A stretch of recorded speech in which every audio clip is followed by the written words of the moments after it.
कहते ना कि दूध का जला हुआ छाछ को भी फूक फूक के पीता है। हम क्यों हारे? हम तुर्कों से, मुगलों से क्यों हारे? पृथ्वीराज चौहान मोहम्मद गौरी से कमजोर थोड़ी थे। आदर्शवाद सिर्फ उस आदमी के सामने काम आता है जो आपके बराबर का आदर्शवादी। विनय न मानत जड़ जल गए 3 दिन बीत, और बोले राम सकोप तब भय बिन होई न प्रीत। इसलिए इतनी बड़ी मुगल सेना शिवाजी का कुछ नहीं कर पाई, क्योंकि वो उसी भाषा में जवाब दे रहे थे जिसको ये समझते हैं।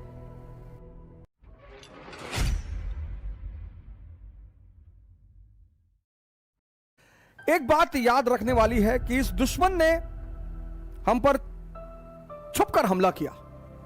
कहते ना कि दूध का जला हुआ छाछ को भी फूक फूक के पीता है।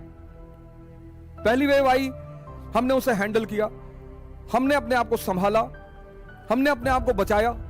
पहली वेव तो निकल गई। दूसरी वेव ने हम पर धोखे से हमला किया। एक्चुअली भारत के लोग इतने निर्भीक, इतने निडर हैं कि वो छोटी मोटी चीजों को बहुत ज्यादा लोड नहीं लेते। लेकिन वही चीज कभी कभी हम क्यों हारे? हम तुर्कों से, मुगलों से क्यों हारे?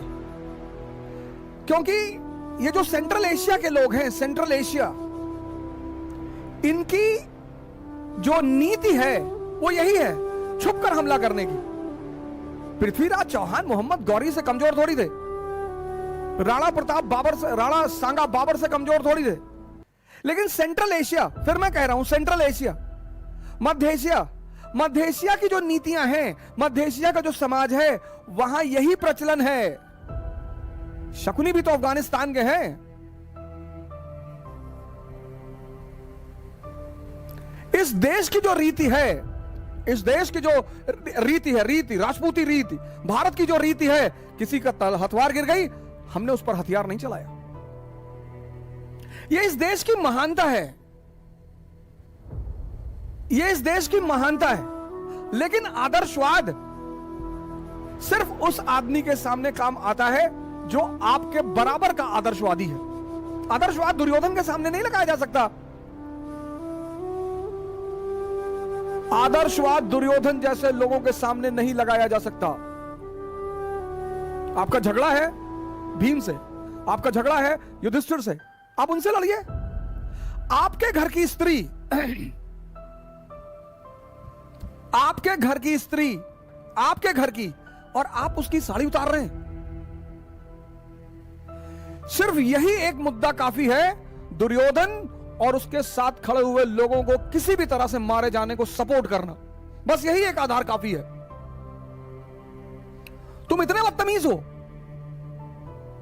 हमने कृष्ण से कुछ नहीं सीखा, हमने राम से कुछ नहीं सीखा। राम कौन सा पिस्टल लेके सबको मारते घूम रहे, हाथ जोड़ रहे हैं समंदर को। राम समंदर को हाथ जोड़ रहे हैं, भगवान है, इसीलिए भगवान है ना। समंदर सामने पड़ गया। लक्ष्मण जी थोड़ा सा है पूर्वांचल टाइप के, वो है, उनके अंदर अदा है पूर्वांचल वाली। कह रहे भैया आप बाहुबली हैं, आप हाथ जोड़ रहे हैं इसको। लेकिन राम भगवान है ना, मर्यादा पुरुषोत्तम है, तो हाथ जोड़ते हैं समंदर को कि भैया चाचा हमको रास्ता दे दो। समंदर की अपनी मजबूरियां थी, नहीं दे पाया बेचारा। प्रभु दर्शन को अति व्याकुल था, नहीं दिया। तो जब 3 दिन बीत गए, तुलसी ने कितना बढ़िया लिखा है, विनय न मानत जड़ जल गए 3 दिन बीत, और बोले राम सकोप तब भय बिन होई न प्रीत। ये देश अपनी संस्कृति को भूल गया, अपने इतिहास को भूल गया। कौन कहता है मारते घूमो सबको? लेकिन युद्ध सीखने के लिए किसने मना किया है? राम से जो गले मिला वो उससे गले मिले, कृष्ण से जो गले मिला वो उससे गले मिले।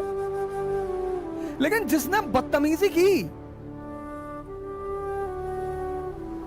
भारत को ऐसा बनना है।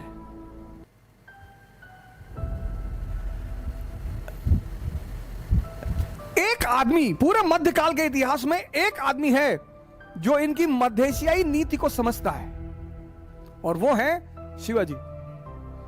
इसलिए इतनी बड़ी मुगल सेना शिवाजी का कुछ नहीं कर पाई, क्योंकि वो उसी भाषा में जवाब दे रहे थे जिसको ये समझते हैं। कल इसी उद्देश्य के साथ आपसे फिर मुलाकात होगी। जय हिंद।